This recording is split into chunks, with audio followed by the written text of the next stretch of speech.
오늘 중요한 비즈니스 미팅을 앞두고 완벽한 식사 자리를 기획하고 계신 분들이나 아니면 그저 미식의 과학이나 음식 이면에 숨겨진 원리에 호기심이 많은 분들이라면 오늘 저희가 나눌 이 심층 탐구가 아주 짜릿한 지적 만족감을 선사할 거라고 확신합니다. 네, 맞습니다. 오늘 저희가 정말 깊게 파헤쳐볼 자료가 아주 흥미롭죠? 네, 오늘 살펴볼 분석 자료는 대한민국 식욕 시장의 정점이자 세계적으로도 가장 독특한 식재료로 꼽히는 한우 원 플러스 플러스 등급, 그중에서도 마블링 스코어 넘버 9의 에이징 전략을 다룬 전문 식욕학 가이드입니다. 이 주제가 정말 재미있는 게 보통 요리계나 미식가들 사이에서는 꽤 굳건한 상식이 하나 있잖아요. 그렇죠. 좋은 고기는 무조건 에이징, 그러니까 숙성을 거쳐야 맛이 깊어진다는 거. 저도 그렇게 알고 있었거든요. 맞아요. 그런데 오늘 저희가 분석할 자료의 핵심 목표는 이 당연해 보이는 미식계의 상식이 최고급 한우 앞에서는 어떻게 완벽한 독약으로 돌변하는가, 그걸 과학적으로 증명해 보는 겁니다. 독약이라고까지 표현할 정도면 진짜 심각한 건데요. 네, 이 현상을 제대로 이해하려면 아주 중요한 시각의 전환이 필요합니다. 우리가 마블링 스코어 넘버 3의 2등급 한우하고 노9의 원 플러스 플러스 한우를 딱 비교해보면 생물학적으로는 당연히 같은 소라는 종이잖아요. 그렇죠. 같은 한우죠. 하지만 식탁에 오르는 식욕학적인 관점, 즉 요리를 하고 맛을 내는 관점에서는 이 둘을 완전히 다른 물질로 취급해야 한다는 게 이 자료의 첫 번째 핵심 전제입니다. 아, 완전히 다른 물질이다. 네, 2등급 소고기가 우리가 흔히 아는 단백질 위주의 근육 덩어리라면 투풀 노나인 한우는 철저하게 지방 위주로 구성된 에너지 덩어리에 가깝거든요. 아, 단백질 덩어리와 지방 덩어리. 네, 이 두 가지가 본질적으로 다른 물질이라는 사실을 딱 인지하는 순간 왜 기존의 성식이 통하지 않는지 그 퍼즐이 풀리기 시작하는 거죠. 자, 그럼 이 부분을 한번 본격적으로 파헤쳐보죠. 물질의 차이라는 게 시각적인 수치로 보면 훨씬 더 와닿거든요. 우리가 툭불 노나인 한우를 보면 붉은 살코기 위에 하얀 눈꽃이 촘촘하게 내려앉아 있잖아요. 시각적으로 정말 경이롭죠. 그런데 이 자료의 표현이 충격적입니다. 이 고기의 정체성은 단백질 섬유로 형태를 간신히 잡고 있는 지방의 예술품에 불과하다, 이렇게 적혀 있어요. 과장된 표현이 절대 아닙니다. 실제로 수치를 보면 근내 지방도가 19%를 훌쩍 넘어가고요. 네, 게다가 등심 같은 경우는 눈에 보이지 않는 미세지방까지 전부 다 합치면 전체의 30%에서 35%가 고스란히 지방이라는 거예요.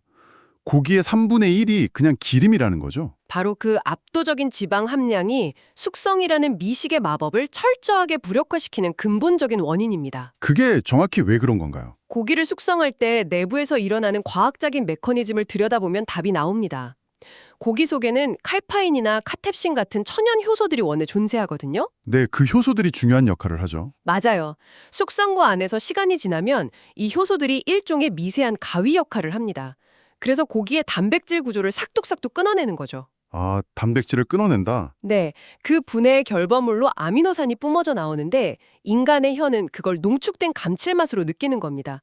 그런데 문제는 이 가위 역할을 하는 효소들이 오직 단백질만 자를 수 있다는 거예요. 아, 지방은 아예 건드릴 수가 없군요. 네, 지방은 전혀 분해하지 못합니다. 그러니까 정리하자면 툭불 노나인 한우는 애초에 그 가위질을 당할 대상, 즉 분해해서 감칠맛을 끌어낼 단백질 자체가 일반 고기에 비해 너무 턱없이 부족하다는 뜻이네요.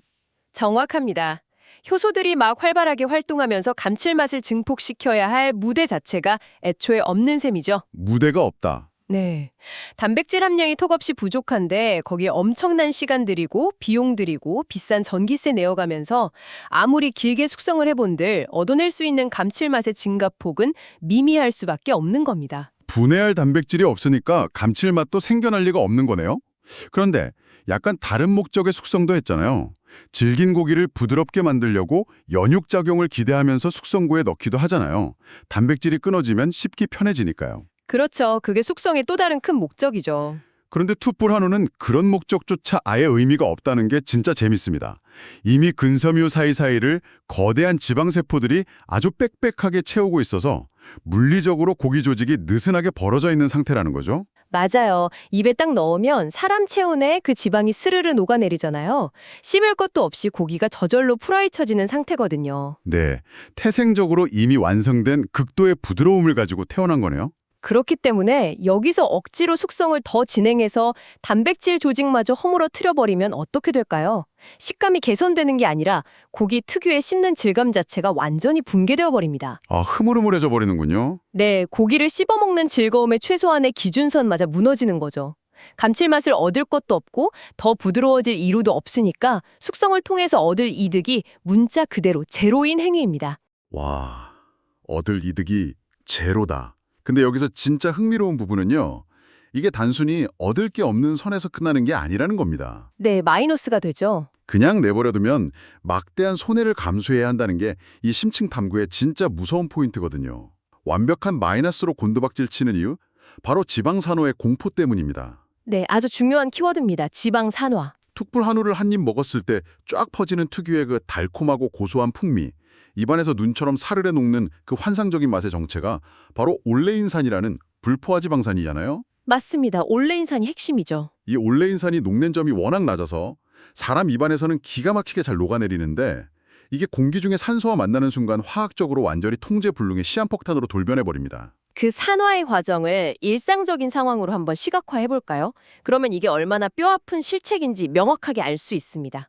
요즘 엄청 유행하는 드라이에이징 숙성고 있잖아요. 네, 식당 가면 많이들 전시해두죠. 거기에 이 최고급 노나인 고기를 덩어리째 딱 넣고 공기를 계속 순환시키는 행위. 이건 마치 수십만 원짜리 최고급 엑스트라 버진 올리브유에 뚜껑을 활짝 열어놓고 서늘한 바람이 부는 곳에 몇 주 동안 방치하는 것과 완벽하게 동일한 화학적 자해 행위입니다. 올리브유 뚜껑을 열어놓고 선풍기를 쐬어주는 거나 마찬가지군요. 네, 올레인산은 구조 자체가 불안정해서 산소랑 접촉하는 순간 맹렬하게 산패하기 시작하거든요. 그 며칠 몇 주 동안 고기 겉면에서 일어나는 변화를 자료에서 묘사한 걸 보면 정말 참담합니다.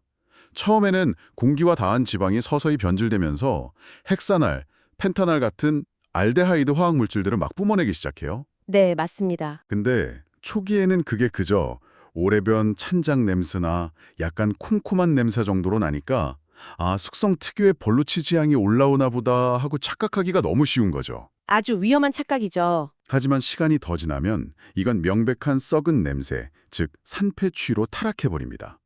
명절 지나고 몇 달 방치된 찌든 식용유 냄새, 오래된 촌농이나 크레파스 냄새, 심지어는 비누나 페인트에서 날 법한 역겨운 냄새가 최고급 한우에서 진동하게 되는 거예요. 상상만 해도 끔찍하네요. 지금 듣고 계신 여러분이 식당에서 10만 원 넘는 돈을 지불하고 스테이크 한 점을 입에 넣었는데 페인트 맛이 난다면 이건 진짜 미식의 파괴나 다름없는 거죠. 사실 일반적인 고기, 예를 들어 지방이 적고 살코기 위주인 고기를 드라이 에이징 할 때는 겉이 마르고 산패되는 게 그렇게 큰 문제는 아닙니다. 왜죠? 컷이 썩는 건 똑같지 않나요? 겉면에 얇은 지방과 살코기만 공기와 닿아서 상하니까 나중에 요리하기 전에 그 딱딱하고 썩은 겉면만 칼로 두껍게 깎아내면 금연이거든요. 속에 있는 붉은 속살은 외부 산소와 차단된 채로 안전하게 숙성되어 있으니까요. 겉만 잘라내면 속은 멀쩡하다. 네, 그런데 노나인 한우는 고기 내부의 물리적 구조가 전혀 다릅니다. 여기서 이른바 팻 로드, 그러니까 지방길의 저주가 시작되는 거죠. 아, 그 지방길. 우리가 마블링이라고 부르는 게 표면에만 살짝 있는 게 아니라 고기 전체에 거미줄처럼 아주 촘촘하게 박혀서 혈관처럼 쭉 이어져 있잖아요. 네, 고기 깊숙한 곳까지 다 연결되어 있죠. 그러니까 표면에서 시작된 지방의 산패 반응이 겉에서 멈추는 게 아니라 그 촘촘하게 이어진 지방의 길을 타고 마치 도미노가 쓰러지듯이 고기의 심부, 가장 깊숙한 중심부까지 그대로 침투해서 오염시켜버린다는 거네요. 맞습니다. 겉을 아무게 두껍게 도려내도 이미 중심부 지방까지 쩐내가 다 스며들어 버린 후가 되는 거죠. 진짜 무서운 구조적 결함이네요. 그래서 비싼 돈을 주고 산 원 플러스 플러스 한우 스테이크에서 묘하게 역한 냄새나 불쾌한 뒷맛이 남는다면 그건 내 입맛이 유별나서가 아니라 100% 잘못된 방식의 숙성이 만들어낸 부패의 흔적을 씹고 있는 겁니다. 이건 미식의 영역을 떠나서 식품공학적으로 완전히 실패한 결과물인 셈이죠. 이걸 경제적인 수치로 계산해보면 더 기가 막힙니다. 식당을 운영하시거나 직접 고기를 유통하시는 분들 입장에서 가정해볼게요. 노후 9등급의 원육을 도매로 사와도 1kg에 최소 15만 원에서 20만 원은 좋게 줘야 하거든요. 네, 원가 자체가 워낙 비싸죠. 그런데 이걸 식당에서 더 비싸게 팔아보겠다고 드라이 에이징 숙성고에 한 달을 매달아둡니다. 그럼 수분이 쫙 빠져나가면서 무게가 줄어들죠. 게다가 방금 전문가님이 말씀하신 그 썩어버린 겉면 그리고 쩐내가 침투한 지방층을 칼로 싹 다 도려내고 나면 결국 손에 남는 온전한 고기는 원래 무게의 50% 남짓으로 뚝 떨어집니다. 로스율이 어마어마한 거죠. 20만 원짜리 1kg을 샀는데 쓸 수 있는 건 500g밖에 안 남는 거예요. 원가가 순식간에 2배인 40만 원으로 폭등하는 재앙이 발생하는 거죠. 거기에 식당의 유지비, 비싼 숙성고 전기세, 인건비까지 다 더하고 나면 최종 소비자는 100g당 10만 원이 훌쩍 넘어가는 청구서를 받게 되는 겁니다. 와, 100g에 10만 원이요? 원가가 폭등했으니까 그 가격을 받는 건 판매자 입장에서는 당연한 수순이겠지만 과연 그 고기가 방금 갓 잡은 신선한 노후구보다 2배, 3배 더 가치 있는 훌륭한 맛을 낼까요? 절대 아니라는 거죠. 네, 전혀 그렇지 않다는 게 미식적 관점에서의 가장 뼈아픈 비극입니다. 갓 잡은 신선한 한우 9-7은 그 자체로 이미 우유처럼 달콤하고 진한 고급스러운 지방향을 뿜어내잖아요. 그 자체로 완벽한 향의 제왕인데 굳이 드라이 에이징을 해서 특유의 꼬릿한 곰팡이 향이나 블루치즈 같은 펑키한 향을 더티피는 건 앞뒤가 맞지 않아요. 완전의 밸런스가 무너지는 거죠. 저는 이 상황을 설명하는 자료의 대목 중에서 샤넬 향수 비유가 진짜 확 와닿더라고요. 아, 그 비유 아주 절묘했죠. 최고급 샤넬 향수를 몸에 은은하게 뿌려둔 상태인데 냄새를 더 풍성하게 만들겠다고 그 위에 서로 다른 독하고 진한 향수를 마구 들이붓는 거나 마찬가지잖아요. 2배로 좋은 향기가 나는 게 아니라 그냥 코를 찌르고 두통을 유발하는 끔찍한 잡내가 되어버리는 것처럼요. 맞습니다. 그건 최고급 식재료를 대하는 기본 철학 자체를 망각한 겁니다. 단점을 가리기 위해서 복잡한 향신료를 쓰거나 풍미를 억지로 끌어올리기 위한 과도한 에이징은 원래 맛이 부족하고 질긴 하급 식재료의 한계를 극복하기 위해 발달한 인류의 생존 기술이자 조리법이거든요. 아, 원래 하급 식재료를 살리기 위한 기술이었군요. 네. 이미 태어날 때부터 모든 향과 질감이 극도로 완성된 예술품인 9-7에게 그런 낡은 기술을 강요하는 것은 식재료에 대한 모욕이나 다름없다고 볼 수 있습니다. 자, 그렇다면 이 모든 게 대체 무슨 의미일까요?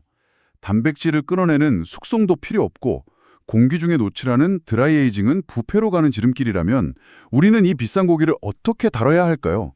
소를 도축하자마자 온기가 식기도 전에 불판 위에 올려서 구워 먹어야 하는 걸까요? 도축 직후에 바로 먹는 건 역시 과학적으로 정답이 아닙니다. 아, 바로 먹는 것도 아니군요. 네, 아무리 온화하게 자란 소라도 도축이라는 죽음의 순간에는 극심한 스트레스를 받고 근육이 강하게 수축하는 사후강직이 반드시 일어나거든요.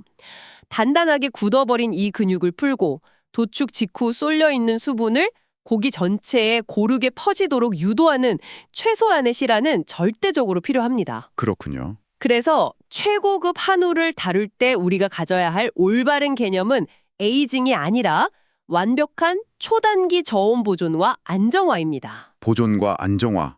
그러니까 무언가를 화학적으로 변화시키는 게 아니라 현재의 완벽한 상태를 멈춰 세워서 외부로부터 보호하는 전략이네요. 정확합니다. 이를 위한 3가지 명확한 솔루션이 존재하죠. 네, 첫 번째가 완벽한 산소 차단이죠. 드라이 에이징처럼 겉을 말리는 건 꿈도 꾸지 말고 무조건 진공 포장을 해야 한다는 거. 네, 진공이 필수입니다. 그것도 그냥 식당에서 흔히 쓰는 얇은 비닐팩이 아니라 산소 투과도가 극히 낮은 고성능 배리어 수축 필름으로 공기 한 방울 남기지 않고 완벽하게 밀봉을 해야 한다고 자료에 나오더라고요. 그 압도적인 30%의 지방이 공기 중에 산소와 닿을 기회를 단 0.1%도 주지 않겠다는 집요함이 있어야만 지방 특유의 프레시함을 지킬 수 있는 거네요. 맞습니다. 산소를 원천 봉쇄하는 거죠. 그리고 두 번째 보호막은 바로 온도입니다. 온도 통제. 보통 일반적인 가정용 냉장고나 식당의 쇼케이스 온도가 영상 2도에서 4도 사이로 오가잖아요. 하지만 투풀 9은 이 온도에 두면 여전히 지방 산화가 미세하게 남아 지맹이 됩니다. 영상 2도에서도 산화가 되나요? 네, 지방이 워낙 많으니까요. 그래서 고기가 얼어붙기 직전의 한계 온도인 영하 1.5도, 이른바 빙온 영역에 고기를 가둬두어야 합니다. 화학 반응은 온도에 철저하게 비례하기 때문에 빙온 상태를 칼같이 유지하면 미생물의 증식은 물론이고 올레인산이 산패하는 반응 속도 자체를 거의 정지 상태에 가깝게 늦출 수 있습니다. 산소 막고 영하 1.5도로 꽁꽁 묶어두고. 그럼 마지막 세 번째는 시간이죠.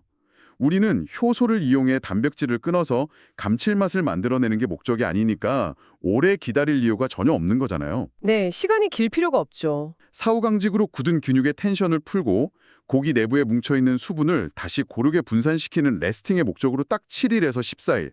그러니까 길어야 1주에서 2주면 모든 준비가 끝납니다. 네, 14일이면 충분합니다. 그 이상 보관한다고 해서 고기가 당장 썩거나 상하는 건 아니지만 이 고기의 가장 큰 가치인 갓 도축한 고기 특유의 우유 같은 맑고 고소한 향의 정점이 그때부터 서서히 꺾여 내려가기 시작하니까요. 맞습니다. 그런데 이 진공 보관 과정에서 식당의 실무자나 셰프들이 가장 고전하는 아주 치명적인 디테일이 하나 더 있습니다. 어떤 건가요? 진공 포장, 즉 웻 에이징 상태로 보관할 때 온도가 영하 1.5도에서 단 0.5도만 출렁거려도 고기 조직이 수축과 이완을 반복하면서 내부에서 핏물, 이른바 드립을 뱉어내거든요. 핏물과 지방이 만나는 순간이 생기는 거군요. 이 고기의 주성분인 지방이 정말 스펀지처럼 주변의 냄새를 무섭게 빨아들이잖아요. 아주 강력하게 흡수하죠. 진공 포장지 안에 고여버린 핏물을 30%나 되는 지방이 고스란히 흡수해버리면 나중에 고기를 구웠을 때 그 달콤한 향 뒤에 아주 기분 나쁜 비릿한 쇠맛이나 진한 철분 냄새가 훅 치고 올라옵니다. 네, 피비린내가 배어버리는 겁니다. 그래서 진공 포장 안에 핏물을 강력하게 흡수하는 전용 드립패드를 엄청 두껍게 깔아두거나 일주일 단위로 포장을 다 뜯어서 표면의 핏물을 뽀송뽀송하게 닦아내고 다시 완벽하게 진공을 잡는 엄청난 수고를 감수해야만 그 순백의 맛을 유지할 수 있다는 거죠. 이건 진짜 지독할 정도로 섬세한 관리의 영역이네요. 자, 이런 집요한 산소 차단과 온도 통제를 거쳐서 빛이 공기 온도로부터 완벽하게 보호받은 식재료가 마침내 도마 위에 올랐습니다.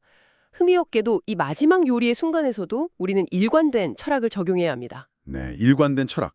도대체 이 비싸고 완벽한 고기에 어떤 화려한 소스를 발라야 할까 상상해 보신 분들도 있겠지만 정답은 철저한 무개입입니다. 무게입이 정답이죠. 7% 오일을 끼얹었거나 며칠씩 끓여낸 묵직한 스테이크 소스를 붓거나 자극적인 허브 시즈닝으로 범벅을 하는 건 이 고기에 대한 끔찍한 낭비라고 자료는 말하고 있어요. 오직 질 좋은 소금 한 꼬집으로 짠맛을 더해서 지방의 극강의 단맛을 폭발적으로 끌어올리거나 그 묵직한 기름짐이 조금 버거울 때쯤 알싸한 생와사비만 살짝 얹어서 혀를 씻어주는 것. 미니멀리즘의 극치를 달리는 요리법이 이 고기를 대하는 가장 완벽한 예우라는 거죠. 조리법뿐만 아니라 굽기의 정도에 대한 접근도 우리의 일반적인 상식과 완전히 반대 방향으로 향합니다. 아, 굽기도요? 네, 우리가 두툼한 안심 스테이크를 굽는다고 하면 10중 8구 붉은 핏기가 싹 도는 척척한 미디엄 레어를 선택하시잖아요. 안심 같은 붉은 살코기는 열을 많이 가할수록 수분이 증발해서 퍽퍽하고 질겨지니까요. 네, 소고기는 너무 익히면 질겨진다는 게 기본 상식이니까요. 하지만 노9 등급의 등심은 전혀 다른 물질입니다. 이 고기는 열을 고기 내부 깊숙한 곳까지 충분히 찔러 넣는 미디엄이나 심지어 미디엄 웰로 과감하게 구워내야 합니다. 그 이유가 고기 내부의 물리적 구조 때문이라는 게 저는 너무 통쾌하더라고요. 미디엄 레어처럼 내부 온도가 낮은 상태로 조리를 멈춰버리면 이 고기의 30%를 차지하는 촘촘한 내부 지방들이 충분히 녹지를 못합니다. 입안에서 겉돌게 되죠. 네, 입에 넣었을 때 풍미가 확 터지는 게 아니라 굳은 기름 특유의 미끄덩거리고 서걱거리는 불쾌한 식감만 혀에 남게 되는 거죠. 강하고 충분한 열을 가해서 그 거미줄 같은 지방을 싹 다 액체로 녹여내야만 그 뜨거운 기름이 근섬유 사이사이로 튀겨지도 스며들면서 우리가 아는 그 미친 듯한 고소함이 완성된다는 겁니다. 맞습니다. 고기를 그렇게 바싹 익히면 너무 질겨지지 않을까 걱정하시는 분들도 계실 텐데 전혀 그러실 필요가 없습니다. 아까 말씀드린 대로 엄청난 양의 액화된 지방이 단백질 근섬유 하나하나를 두꺼운 코팅막처럼 완벽하게 감싸버리기 때문에 강한 열을 가해도 고기 내부의 수분이 밖으로 날아가지 못하거든요. 천연 코팅이 되는 거군요. 네, 아무리 오래 구워도 퍽퍽해지거나 질겨지는 현상이 발생할 틈 자체가 없는 거죠. 결국 이 고기를 굽는 행위 자체가 근육을 익히는 게 아니라 철저히 지방의 물성을 녹여서 컨트롤하는 과정인 셈입니다. 파고들수록 정말 우아한 미식 과학이네요. 오늘 저희가 다룬 내용을 쭉 돌이켜보면 무언가를 더하고 길게 묵히고 화려하게 포장하는 것보다 있는 그대로 가만히 놔두는 덜어냄의 용기가 얼마나 중요한지 깨닫게 됩니다. 왜냐하면 이 최고급 식재료는 이미 축산 농가의 엄청난 기술력과 정성으로 완성된 예술품인 채로 식탁에 오르기 때문이죠. 에이징이라는 이름으로 억지로 맛을 개조하려 들 게 아니라 산소와 온도라는 외부의 위협으로부터 지켜내는 프로텍션, 즉 완벽한 보존만이 유일한 해답임을 오늘 명확하게 확인했습니다. 저도 전적으로 동의합니다. 지식도 그렇고 식재료도 마찬가지인 것 같아요. 그 대상의 본질과 구조를 깊이 이해했을 때 비로소 낭비 없이 가장 찬란하게 빛을 발하죠. 대상의 진짜 정체성은 무시한 채 그저 남들이 숙성에 좋다고 하니까 맹목적으로 기술을 덧입히는 태도가 얼마나 파괴적인 결과를 낳는지 보여주는 아주 훌륭한 반면교사였습니다. 네, 오늘 깊이 있는 설명 정말 감사드립니다. 오늘 저희의 대화가 지금 듣고 계신 여러분의 다음 식사 자리를 조금 더 흥미롭게 만들어주길 바랍니다. 마지막으로 오늘 자료의 내용을 넘어 여러분의 머릿속을 맴돌게 할 도발적인 생각거리 하나를 던지며 마무리해볼까 합니다. 기대되네요. 우리가 인간의 미각, 특히 그 달콤하고 입에서 녹아내리는 지방의 맛을 극대화하기 위해 아주 오랜 시간 소를 품종 개량해 왔습니다. 그 결과 굳이 효소가 단백질을 끊어내는 숙성의 과정 따위는 전혀 필요 없는 완벽하게 보존만 하면 끝나는 압도적인 지방 덩어리를 만들어내는 데 성공했죠. 그렇다면 혹시 우리는 시간과 미생물의 힘을 빌려 거칠고 볼품없는 고기를 경이로운 감칠맛 덩어리로 융성하게 바꿔넣었던 그 오래되고 신비로운 인류의 요리 예술인 숙성 그 자체를 서서히 잃어버리고 있는 것은 아닐까요? 아니면 단순히 우리가 완벽한 스테이크를 정의하는 기준이 단백질의 원초적인 감칠맛을 쫓는 길과 지방의 치명적인 고소함을 쫓는 길, 이 두 갈래로 영원히 나뉘어 버린 것뿐일까요? 정말 깊게 생각해 볼 만한 주제네요. 네, 정답은 없습니다. 다음에 누군가와 최고급 스테이크를 썰며 입안 가득 퍼지는 풍미를 음미할 때 한 번쯤 이 흥미로운 딜레마를 떠올려 보시길 바랍니다. 여러분의 지적 호기심이 식탁 위에서도 멈추지 않기를 응원하며 다음 심층 탐구 시간에 더욱 깊고 자극적인 지식의 조각들을 모아 다시 찾아오겠습니다. 함께해 주셔서 감사합니다.